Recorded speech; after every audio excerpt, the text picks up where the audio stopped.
Not. All right, people, welcome to the show. I'm here with Josh City from 86 Boxing. He just dropped a video on his channel on Joe Butler, a Pennsylvania middleweight. And he's coming on. We're going to just have a little chat about it. Big up, Josh. What's happening, brother? What's going on, Random? All is good. Yep, just dropped the vid. It's a fun one. Good one, worthy of checking out there. But as always, glad to have a discussion here on your channel. Doing the thing. History is what it is, baby. Heck yeah. So, Joe Butler, to my understanding, his career was sort of winding down by the time Sam Langford's was, getting going. And so, he's not really in my area of research. So I know almost nothing. I did watch some of the video, but I want to hear from the horse's mouth, so to speak. Firstly, what surprised you the most when you started looking at this gentleman? I would say the standout thing was probably the resume.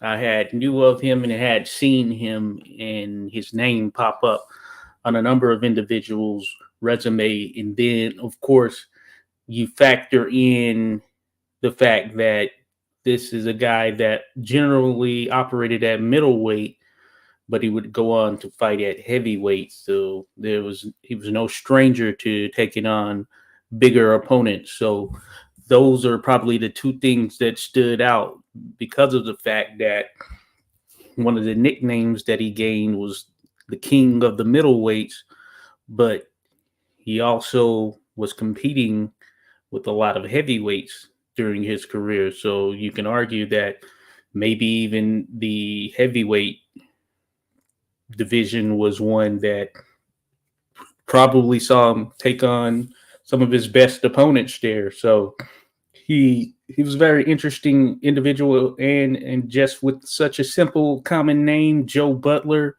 it also always adds a bit of intrigue, because how does one stand out? And he was able to do so here in this sport. And I'm sure everyone's heard of a Joe, and some people might even know a Joe Butler, but this is one that certainly stood out in a crowded city, Philadelphia, Pennsylvania, where he came to be prominent as far as the fight scene there. Oh, interesting. Yeah, and when he moved up, from what I heard there in your video, he wasn't fighting some pillow-fisted soft serve heavyweights. Oh, big up Adolfo and Andre. Sorry about the delays, fellas. We're having trouble with the schedules. I'm in the middle of moving from nights to days, so my stuff is all messed up. Plus, I'm gigging again. So things crazy. I'm actually playing a show here in Boston on guitar tomorrow night. But I got to work overnight first. I got to get through this. But it's great to have you guys here and everyone listening after the fact. Yeah, but it seemed like he fought Peter Mayer, serious puncher, bigger guy than himself, serious puncher. Who are some of the other guys? I know he caught a pretty bad beating from Jack Johnson, who was someone who was famous later for his defensive ability, but actually could be very offensive. He had a lot of crack to his punches when he felt like taking that approach. Although that's it's a risk reward ratio, and Johnson was no fool, so he wouldn't always. But yeah, who other than those guys, who are some other guys he fought who could really throw some heavy shots? All right, cheers, Andre and Rodolfo Rivera Jr. But some of the other guys, we had a couple of Australian greats in the likes of Joe Goddard. This is another guy with an impressive resume. I want to chronicle or profile his career as well. He, a lot like Butler, lost a lot of fights on the back end of his career, but a lot of that is due to steadily fighting top competition and, of course, probably being a bit past their best. So Joe Goddard, that's another one. He's a former Australian heavyweight champion. Frank Paddy Slavin, that's another one. I always kind of associate him with being like a Dempsey of his time. He's about 6'2", and he could get anywhere up to around 215, but commonly fought probably around the 190s there during his time and reign in the heavyweight division. So Slavin is one of those guys who was also an Australian heavyweight champion, and the Australian heavyweight championship had a lot of merit during those times, and you had a lot of top level fighters out of Australia who were competing. And you think of the likes of Harry Liang, Mick Dooley, Tom Lees, Bill Fornan, the list goes on. Black Prince Peter Jackson, just individuals who are fighting out of Australia who are just top tier during this period and era in the sport. And these are two that Joe Butler ended up going against. And of course, you mentioned Jack Johnson, the thought of going up against Jack Johnson, who we know would become one of the most formidable. He also was in with contenders such as Jim Jeffords, a guy who, if you look at some of the top names around heavyweight, he pretty much fought them during his career. And I mentioned that it was often in a losing effort, but another tough individual who didn't shy away from the competition. So Butler was one of those guys who didn't shy away from the competition.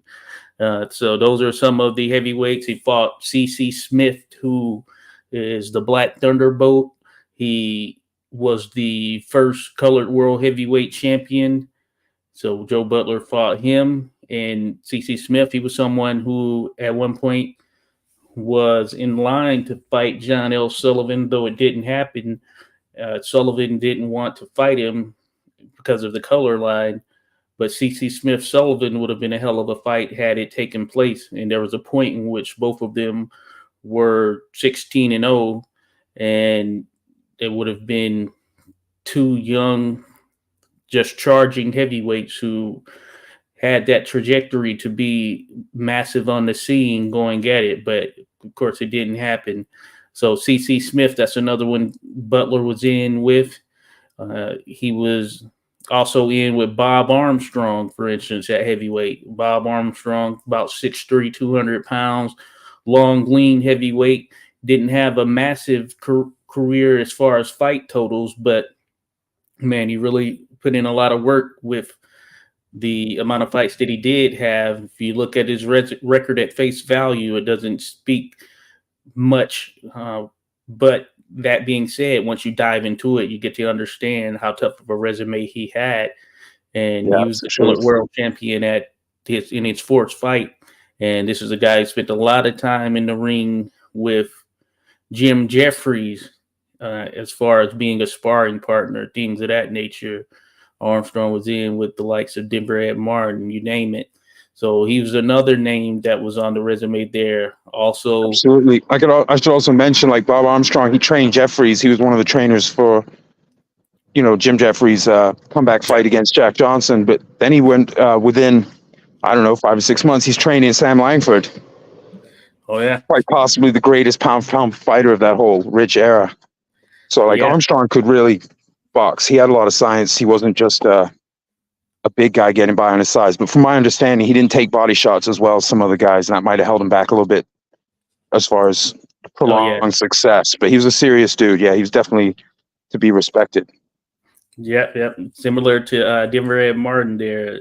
The body shots were kind of his downfall, but another guy who taught a lot to some of the other heavyweights or just fighters in general around that era, including Jack Johnson. So yeah, Bob Armstrong, certainly no slouch in there, and he did have a punch. Butler was also in with the likes of Frank Childs, the crafty Texan, another colored world heavyweight champion, 2-time at that, and the first to regain it. And he is one of those names that when you look at the lineage of the championship, he is a standout fighter. It's about 5'9".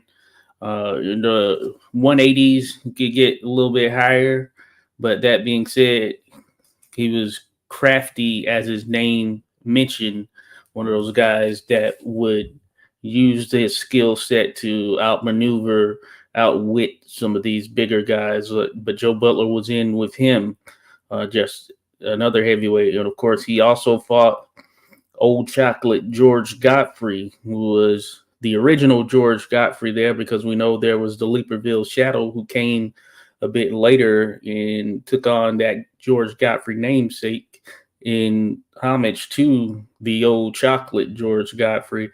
But this was another guy who was right there in and around the time of Sullivan and almost fought John L. Sullivan once. They were all but ready to go, but police stopped it. And he was a formidable fighter as well. He was in there with Peter Jackson as well.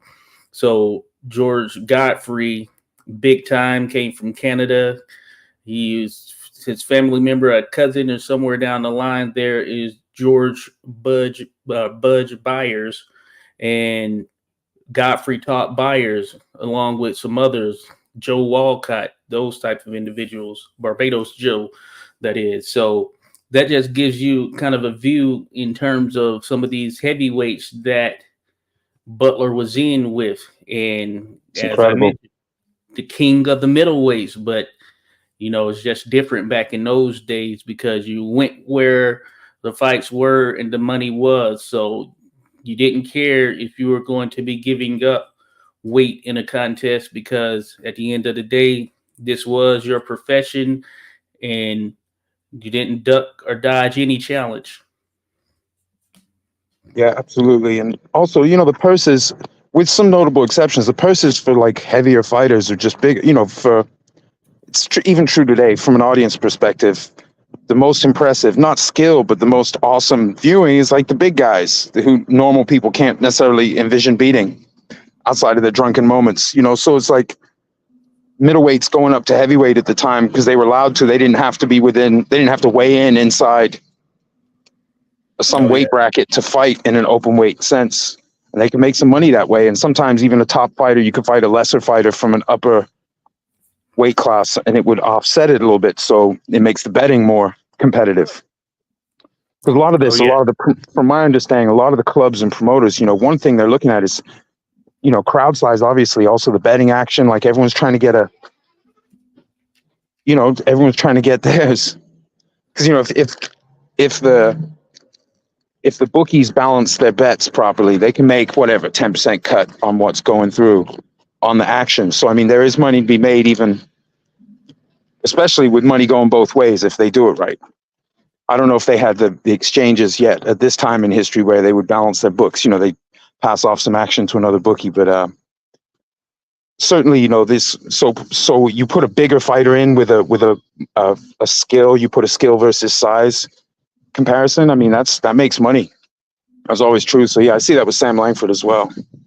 He's a middleweight. He's been avoided by some of the key middleweights, so he's up there fighting heavyweights because he can get more money for it, and it also shows he can compete in the other divisions. We see that guys moving up and down nowadays too, I suppose. I don't even know. I'm a little out of the loop. I don't know where the guys are today. Some of them moving up and downs. Seems like a lot from just a very, very half-detached, casual point of view. But who would you say? I suppose Jack Johnson would probably be his greatest opponent. Is that fair to say, you think? So let me see. Let me think about that. So yeah, Jack Johnson, probably from the heavyweight side of it. Yeah, I would say it is Jack Johnson who was probably the most formidable, who stood out. Of course, was world heavyweight champion, first black world heavyweight champion, and Jack Johnson, another guy with an impressive resume. So he is definitely a standout as far as the overall names on the resume. So, yeah, I would give him that nod for sure. There were some other great fighters that I named, of course, but as far as heavyweight, yeah, it would likely be Jack Johnson. It's probably fair. I mean, Johnson was the first properly undisputed heavyweight champion of the gloved era. Because there was a color champion, white champion. I guess Sullivan saw that transition. He had drawn the line. Fitz drew the line. Corbett drew the line. Jeffries drew the line. Hart drew the line. Tommy Burns did not draw the line, although he had a steep guarantee that he wanted paid win, lose, or draw. When he got it, fought Johnson and lost, and Johnson became the first properly undisputed heavyweight champ. It didn't last very long because he then abandoned his color championship claim and got out of the fight with Sam Langford for a few months later. But for a while there, for a few months, he was actually properly the man. Pretty wild stuff. Yeah. And Johnson wasn't always a huge heavyweight. Like he was bigger later in his career when he got a little more heavy set, when he hit his 30s. he was the bigger man in a lot of those fights. But earlier in his career, Johnson was fighting in the 180s. Yep, that is the like case. Rocky. Except, I mean, he was taller, obviously, but he was fighting around that weight. Not a huge guy, you know. And this was a time in his career when he could really punch as well. He had good defense, especially after Choyinski and some other guys showed him some tricks, Walcott. But yeah, he could really crack. But as he put on size, maybe that played to his advantage as far as his defensive style. He could take more on the arms, you know, he could block more. He had more experience. And he was, you know, the stakes are high when you lose a fight. The stakes are high, even a newspaper decision when you're a champion. Oh, yeah. Like Stanley Catchell, before he fought Langford in 1910, fought him in April. In March, I think it was, he lost a newspaper decision to Frank Klaus, excellent Pittsburgh area middleweight. And there were a couple writers who were now saying that they needed to resolve the middleweight question because they didn't know if Catchell could even make middleweight, and he had a poor showing. And that was a no decision. So it's not like you know, so these results did count. Even a draw where someone got the best of you, as you know, Josh.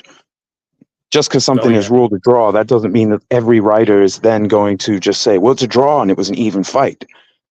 You know, if one guy clearly got the best, but the ref was having a moment, they'll say it. They won't necessarily let it go. So, yeah, it's interesting how quickly, you know, people could be turned on as far as their ability. They're always asking if someone's gone back. But I suppose with the busy schedules, and it was a young man's sport largely, the changeover could happen much faster in terms of weeks or months than it would in today's, where you're waiting 6 months or a year possibly to see another performance from someone. So, I mean, Catchell went from like a poor showing in March, and he hurt his hands apparently, so it wasn't, you know, what that might have had something to do with it. But he had a poor showing in March against a world-class guy. Then in April, he fights close to even with Sam Langford, and it just keeps going. So it's like the rehab on a career. There may be more harsh criticism, but it's much easier to rehab a career fighting a tremendous schedule. And I guess guys have done that. You know, guys have done that more recently, but just not as many. It used to be more the norm. So let me ask you. So Butler, in terms of middleweights of his era, where would you approximate his position?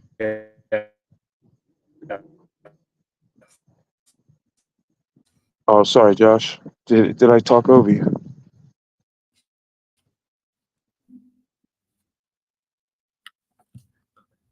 Can you hear me? Yeah, I can hear you now. Are you able to hear me?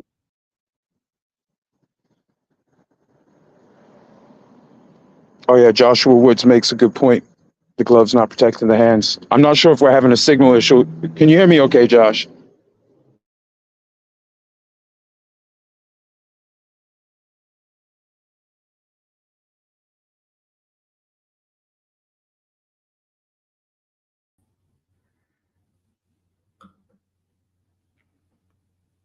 All right, big up, Josh. You're back. If you're having a little technical thing.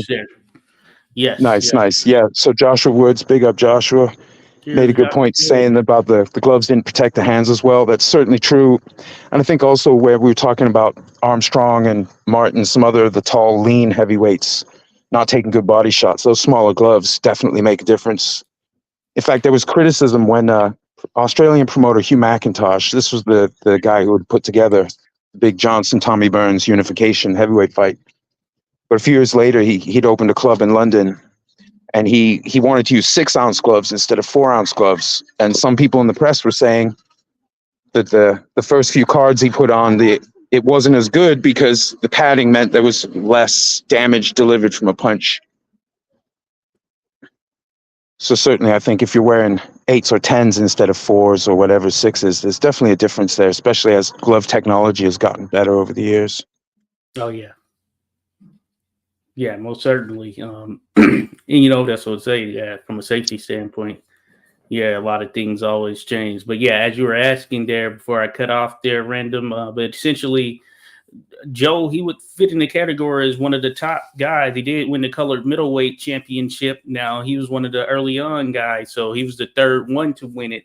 And he took out a couple of prominent names there in getting it.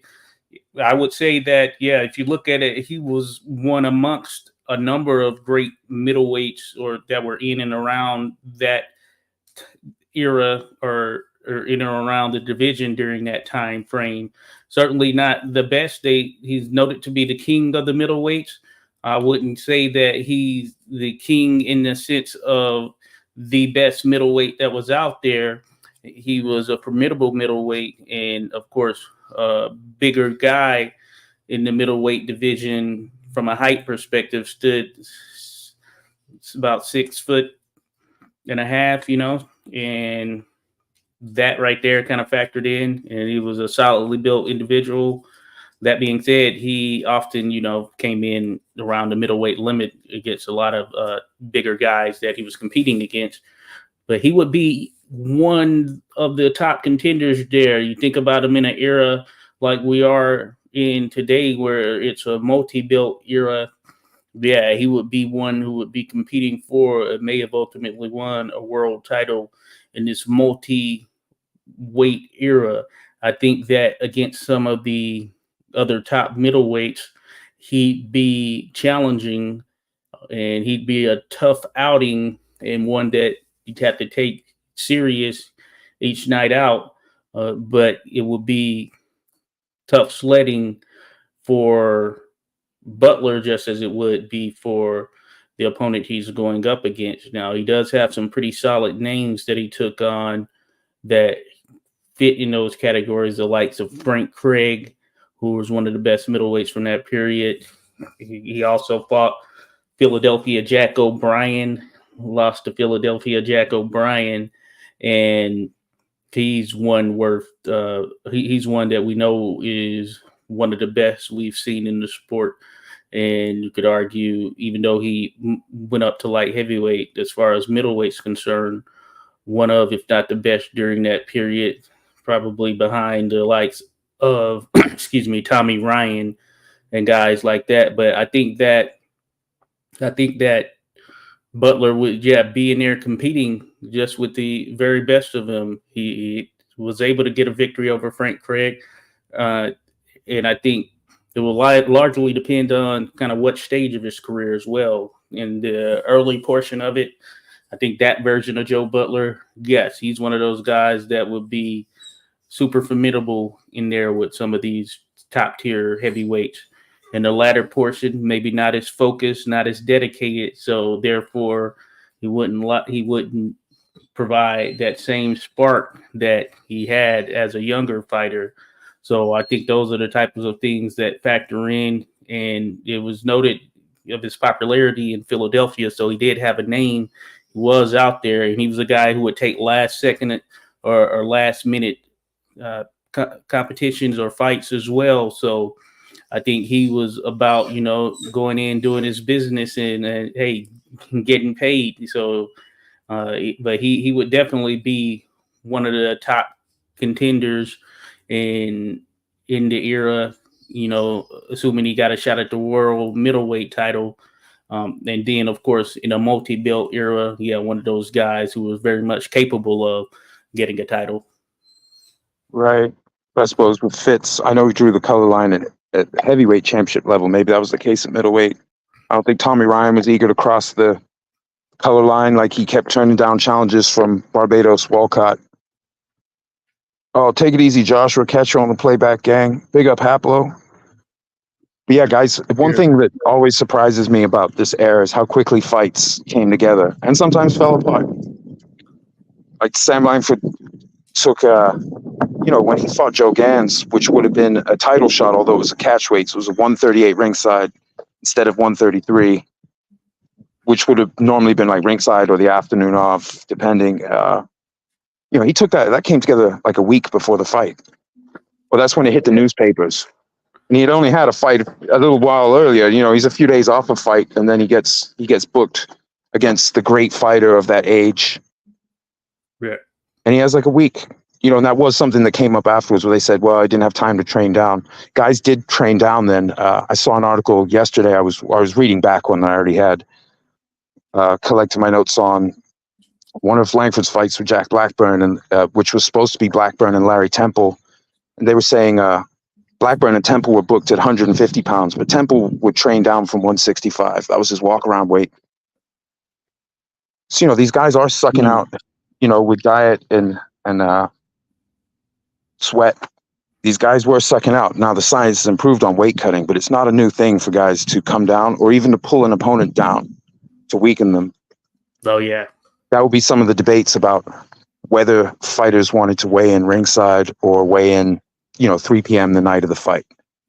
So they have some hours to get themselves, say it was an 8 p.m. start. So they'd have like some hours to put some nutrients back into their body because of what they had to do. There's a lot of that going on. Just not, maybe it's not as predictably going to come up as it might in contracts today where they try to take care of every angle. But, I know that in big fights, like rehydration weights and things like that, but seems like there was a little bit less of that. But they would enforce it by like, okay, well, we're going to weigh ringside. So you're not going to have time. You can do whatever you want to make the weight. Put some money up that you'll make the weight. So at least in Langford's era, so I'm assuming it was probably true before then, the forfeit money wasn't just posting forfeit money to show that you were serious about securing a match and then that you would carry through with it, but also that you would make all the stipulations of the contract. Oh yeah. Like I saw an argument where Jack Johnson was going back and forth a bit with the press because of the Jim Jeffries fight, because he was supposed to train.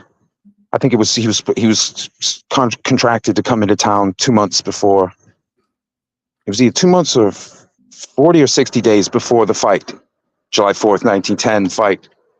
And they wanted him to come out early. And he said, well, I'm not going to because I'm training. I'm good to go. To paraphrase him, he basically said, I'm good to go where I'm at. And I'll talk to them about it, but I'm not coming out early. I know what my contract is. So yeah, you have to fulfill your stuff. And often there's money put up to ensure that good behavior, without sanctioning bodies. I mean, we're talking about the time of Acclaim, right, Josh? Championship by Acclaim. It's like England had the National Sporting Club, but in America, it was like you just had to have everybody saying it, which was in some ways useful pressure to have the big fights happen. Because you'd be like, if there's no one to overrule them, and certain prominent writers are saying, well, this title is in question until they have this fight, that means that the public are going to be excited for it. The promoters are going to put more money up for it, and it often made fights happen that weren't going to. Like Jeffries wasn't going to come out of retirement to fight a black fighter. He'd drawn the color line after he'd actually had a bad time with Bob Armstrong before his title days, but he'd had a fight and he gassed out in that fight, apparently a 10-round fight, and after that he drew the line. So he wasn't going to fight Johnson back when they were both holding championships, the two heavyweight championships. And later in 1908, when Johnson unified the titles, initially he wasn't going to come back. So the money talks. He got over it, came back, got beat up. But that Johnson fight, there's a reason that has resonated through history. It was so big. And it could have been bigger, though. They were actually planning sort of like a fight carnival around, especially initially when it was going to be in California, Johnson Jeffries. They were trying to put on several big fights in the days leading up to that. So it would be like a whole week, like half a week of intense world-class action. One of the promoters was trying for Sam Langford and Stanley Ketchel in a 45-rounder. Then he gave up on that, and he was trying for Sam Langford and Tommy Burns. Yeah. And then later, the Burns booking was moved to Labor Day, moved to September, so it wasn't going to happen. Plus, Ketchel, because of the Frank Klaus fight, the hand injury, said he wasn't going to take any long fights for a while, so he turned down a 45-rounder that was offered for, Nevada, where they ended up having the big fight, the super fight. It's wild stuff. Yeah, one thing about Langford, man, he didn't have a lot of good luck, as well as being avoided certain huge fights for one reason or another didn't come together. It was just tough, and I'm sure Butler and many other fighters experienced that. Like, if you're too good, then maybe you just get offered terrible money, and you have to eat crap to even get a fight, or maybe have other conditions against you. It's just pretty tough. I don't know if it's more or less fair today. I know there's a lot of games still, but it's definitely interesting. Okay, the final boss. Big up, man. Who you got out of Tyson and Marciano? I feel like Tyson overwhelms him early in the fight. Oh yeah, that's a. But Marciano is like if it goes longer, the tables turn. Marciano was a special guy, but I just think early in the fight, Tyson's going to have a good 30 pounds on him, and Tyson's fast for his size, and he has good footwork, and he's very crisp early in the fight. I think he's going to be able to take him out of there. Oh, thanks, boss. Yeah, we try to bring content. Sorry, this was supposed to happen before. We had to push it back a little bit. It's just one of those things. Oh, yeah. Well, what do you think, 86, Tyson Marciano? I don't want to write Rocky off because he was only in the weight he was because he would boil himself down to that weight. He was naturally, he could have trained in a different way and not been that light. That was part of his arsenal, weaponizing cardio and speed. But what do you think about that matchup? Yeah, very interesting one right there. I think both have ways in which they could win or see victory. I'd likely lean on the side of Tyson there because I think that he'd be able to land early, and that would ultimately be in his benefit. Now, Marciano, of course, he could take it from the best of them, and that's something to certainly think about. One of the toughest to have competed. I just think that overall, the tools, when you think about the athletic ability, speed, power, all of that, in which Tyson brings to the table, would probably see him to victory. Now, if Marciano is going to win, his method would likely be overcoming that storm there from Tyson early on, taking him into deep waters where it could probably wear him down and potentially stop him at some point. So there's a path for Marciano as well. But, for all the marbles, I'd have to lean that Tyson way. That being said, we almost got sort of a slight glimpse of it, or I don't know if we almost got it, but one that could have potentially happened would have been if Marciano and Floyd Patterson were to have fought there back in the day. And I know that the timing didn't work out for such, but if you look at it stylistically, how Floyd Patterson fought, there are some similarities there to Mike Tyson. You could almost call him a light version of that Mike would be a crazy fight in some sense. And he was trained by Customato. Of course, he had that peekaboo style as well. And that would have been interesting to see how he would have fared there with Marciano. In conventionally thinking, I think a lot of people probably would lean towards Marciano in that contest as well, but it certainly would have been interesting to have seen just how that would have gone down. But yeah, like the rapid fire combinations. Yeah, Tyson Marciano. Yeah, I got to go with Iron Mike. But that being said, there is a pathway for Marciano to win. Yeah, definitely, because Marciano and Tyson both knew how to get low, fight low. But I think Marciano was actually, it was more a part of his, it was the whole basis of his fighting. He'd start low. Tyson could get low, but so I think, Marciano, if he's not going to be as easy to hit as these big lumbering guys. Yeah. And I would pick, it's not just Tyson's size. It was that Tyson had speed and concussive power and combination punching, footwork. So as far as being worn down, there's the storm that a keyed in Mike Tyson's going to bring is going to be a more vicious storm than a lot of guys.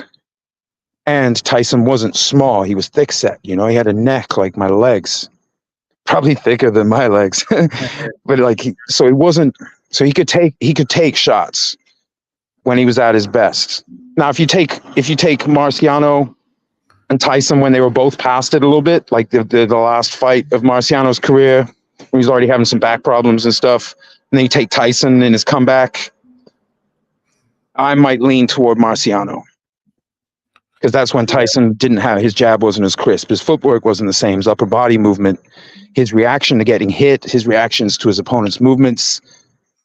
And I think in that fight, even though he's a little older, big up Rosclot, even though they're both older and maybe Marciano isn't quite as sharp as he used to be, he is a little bit heavier and also I think has that more high level experience. And I think in that one, I might pick Marciano to weather the storm and land to that body again and again and just brutalize it. Because Mike, in his comeback, like when it goes badly for him, you get frustrated. Rocky's not a guy you want to just lose your cool against. So I don't care what kind of chin you got. A guy like Marciano who throws with 100%, full extension 100%. If you eat that, it's a bad night. Ask Jersey Joe. Like Rocky had face distorting power, like some of the great punches. And I think also the smaller the gloves, I don't know if it has an effect prime versus prime, but the late edition versions, I think it further favors Rocky. Those body shots. But that's late edition Tyson. That's not the early version. The early version was something extra special. I think I could run him over. Not because Rocky's easy, but because just the overall, those initial couple rounds are going to be really ugly for a guy who's 180 something. Oh yeah, certainly. I give Rocky a good chance against other big guys. Just Tyson had a few extra wrinkles to his game. When he was at his best and focused, he had a few extra wrinkles to his game that changed the equation, so to speak. That doesn't mean any big old guy is going to come by and run over Marciano. That's not. They're going to wish, their insides are going to wish they'd never been born, a lot of those dudes. And they're trying to hit a guy who's down by their waist because he's crouching in a side stance and he's looking for that counter. And when he steps in completely. I think he would surprise a lot of people in spite of his relatively small size. But Iron Mike wasn't tall, overly tall, you know? It's like Sam McVeigh, Iron Mike, Sam McVeigh, you know, a little bit, they're over 200 pounds, but they're not especially tall, whatever it is, 5'10" and a half. But they can crack, but they can punch with both hands. And, you know, Rocky wasn't a huge guy, but he wasn't microscopic.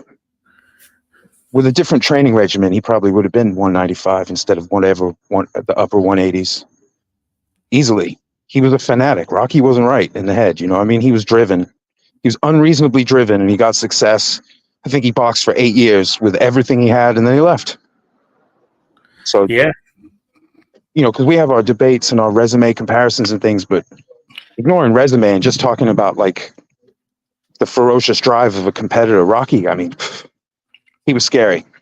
I just think maybe because he had been knocked down in his career by great fighters, but he had been knocked down. Rocky didn't have an invincible chin. He only weighed so much, so a good shot could put him down if especially if it was after punch. That's another thing. Tyson was good at exploiting people who were off balance because Cuss like drilled it into him. The footwork, the angle changes, switching stances. Yeah, I think it'd be tough, but let's see what we got. Ross says Rocky's also durable as fuck. There's a lot of heavyweights not as durable as Rocky from the 70s and beyond. Yeah, I 100% agree with that. And your comment that his chin was good. He did have a good chin. I'm just saying he didn't have an invincible chin. Or maybe his chin was good, but he was off balance and could be knocked down. Knocked off balance would play to Tyson's strengths. Maybe chin is the wrong word. Because he had his face split in half and he didn't go out.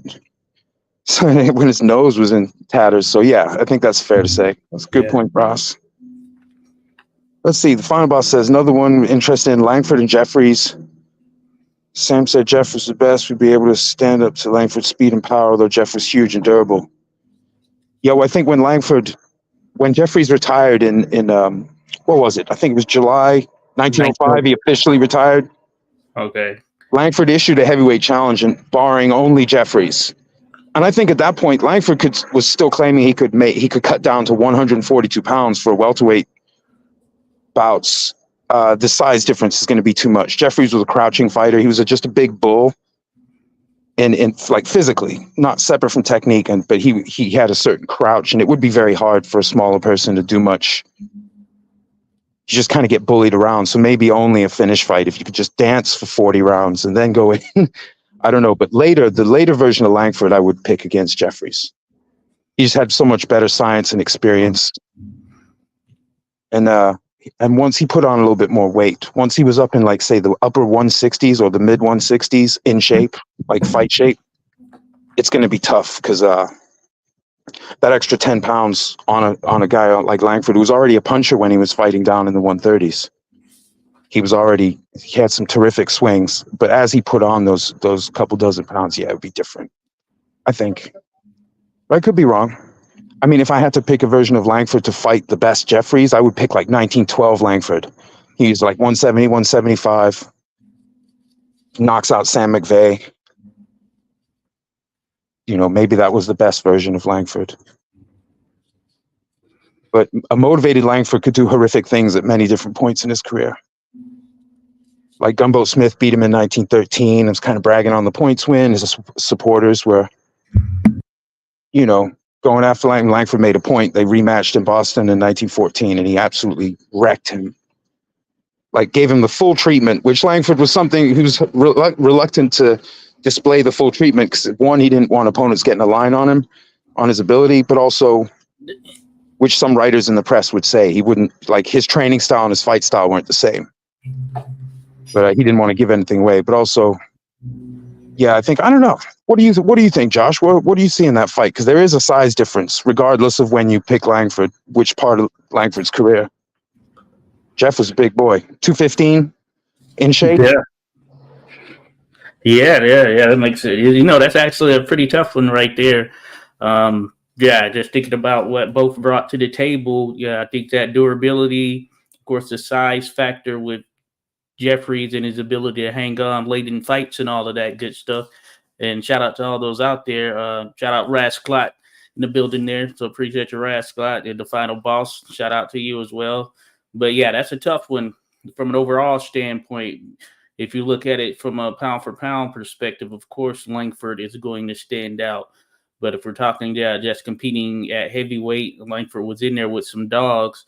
And I think Jeffrey would be one of them, one of the tougher ones he's been in there with for sure. And Langford at a smaller weight in terms of what he comes in at, kind of how you were alluding to it, I think that makes it a bit more challenging for him. We know when he was smaller around middleweight and fought Jack Johnson was able to gain the victory given the size, but not that Langford didn't really give him some things to think about there later in his career when he didn't want to fight Langford. So I think that kind of factors in how you kind of placed it as far as Langford being a full-time fighter at heavyweight, having the weight figured out a bit more in terms of what worked for him. And when he was battling guys like McVeigh, Jeanette, Harry Wills, battling Jim Johnson, etc., then yeah, that version of Langford would certainly put up more of a fight for it. And certainly he's capable of winning. It'd just be a tough fight for Jeffries, and I think a lot of it would come down to the stipulations of the contest in itself. If we're talking, 45 rounder, in the open heat, no top cover, then that's going to be a tough one there for Langford in terms of just that size of Jeffries, keeping him off there the entire time, because Jeffries, he knew how to use that size as well.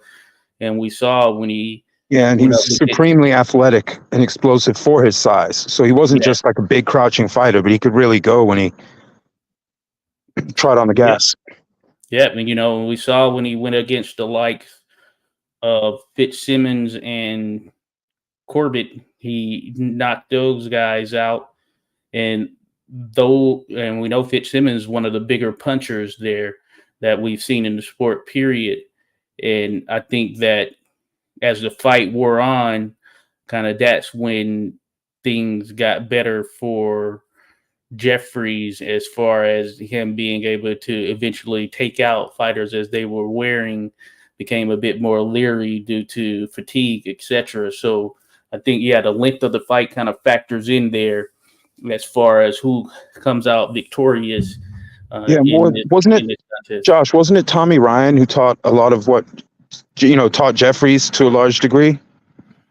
They definitely had some run-ins together. They did work together for a pretty solid period. Yeah, I have a Tommy Ryan video out there, and I think it ended on kind of bad terms. But that being said, they did work together for a good deal. Because I saw an article in 1910 that I think it was Tommy Ryan was going to train Johnson for the Jeffries fight. And they were saying that was important because Tommy Ryan had taught Jeffries a lot of what he knew about boxing. That doesn't make it true. I was just curious. I think I have it the right way around. It gets confusing because a lot of these even these fighters who drew the color line in competition or in title competition especially didn't necessarily do so in training. So who's training with who is quite surprising, the interactions behind the scenes compared to what's happening in the actual performances. Yeah, and in the case of that, I believe it was Jeffries or Tommy had to sue Jeffries for a payment in terms of some of that one of those periods in there when he was training him. So yeah, some of that, yeah, some of the behind the scenes stuff, yeah, you never know what's going on.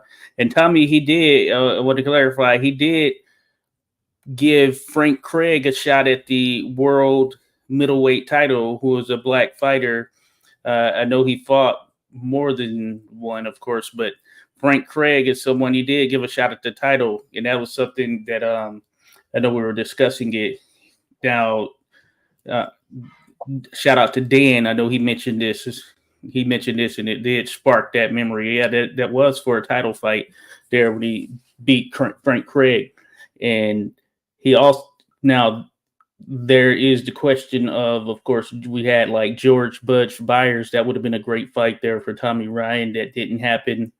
And I know you mentioned Walcott.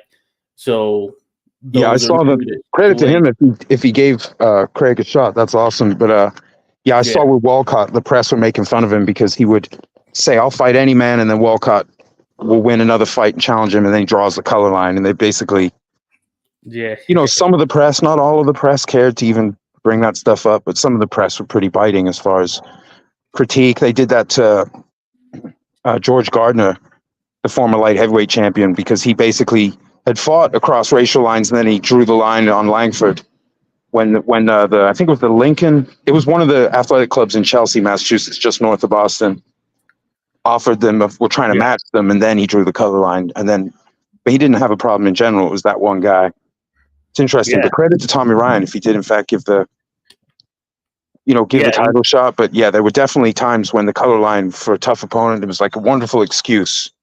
And knowing that in a society that was more overtly racist than today, that a lot of people, the public, will go with it. Not everyone, though. A lot of guys wanted the top fights. They didn't really care that much, but enough people were with it, especially prominent people. John L. Sullivan, Jim Corbett. Like Jim Corbett, he didn't just train Jeffries. He was in the press talking crap for years before and after that fight. Yeah. He was so bitter. I think because maybe, I don't know, other people did a lot more as champion than him, so maybe he felt shown up. He would criticize Johnson in a way that was pretty funny, considering Corbett wasn't an active champion. He was doing theater appearances. Right. In exhibitions. He had like he held the title for years and had one title defense before losing it. So it's like but he was a prominent voice, and a lot of that white hope stuff and a lot of that racial baggage that was being attached to boxing, he was one of the main engines of it.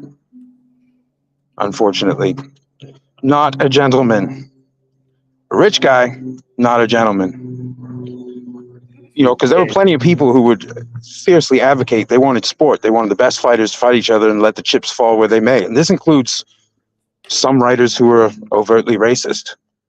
They still wanted it to happen. They'd say, and if white men can't beat them, that's their own fault. They got something wrong with them. Like they weren't necessarily automatically forgiving just because they had prejudice in their hearts. That didn't necessarily mean they didn't want the biggest fights to happen. That's been true throughout history, but yeah, at this time it was in the era of like Johnson, Langford, Jeffries, and them. So a lot of stuff. Or guys like Jeffries who fought Armstrong and other guys, but then drew the color line as champion. Jack Dempsey fought John Lester Johnson, but drew the color line, other than when Harry Wills got very old and obviously passed it, drew the color line as champion. So yeah, it's strange. The games, the games today are a little different, but they're still playing the games. Let's see. We got a comment from the final boss. Thanks for the comment. Jeff doesn't get enough credit for being out for 6 years and going 15 rounds with Johnson in the heat. Jack may have held back. Who knows? Langford is a unique fighter. Johnson, yeah, I don't know if he held back because his game plan was to wear guys down, and he got landed on in that fight, like the round by round. They were landing on each other. It's just Johnson took over the fight. But I think, yeah, he consciously wasn't always 100% offense. Because he knew hanging on guys, hitting them with those short, crisp uppercuts on the inside when they get too close or when they close and stuff like that was part of his game plan. So his game plan was to hold back the full arsenal until he had the guy in a bad shape. So yeah, it's correct in a sense.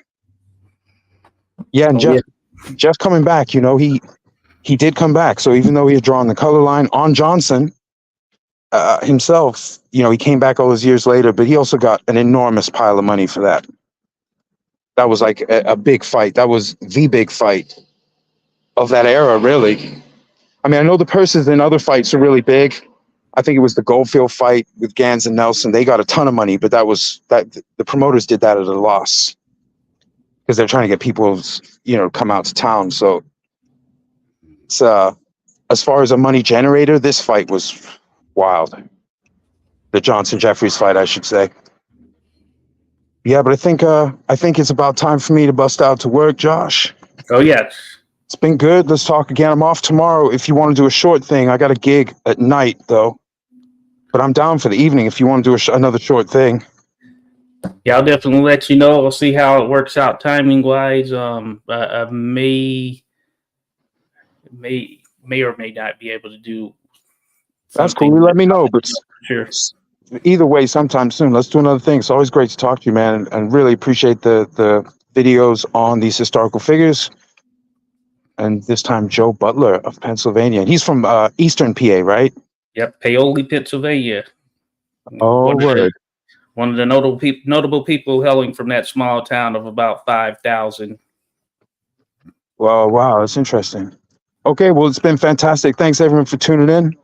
Thanks all. And big up, Russ. Yeah, and thanks to just everyone who came by, Skywalker, everyone we've already shouted out. It's just great to see everybody. And so I haven't had a lot of content on my channel. I've been pretty busy with everything I got on my plate. I loaded my plate up.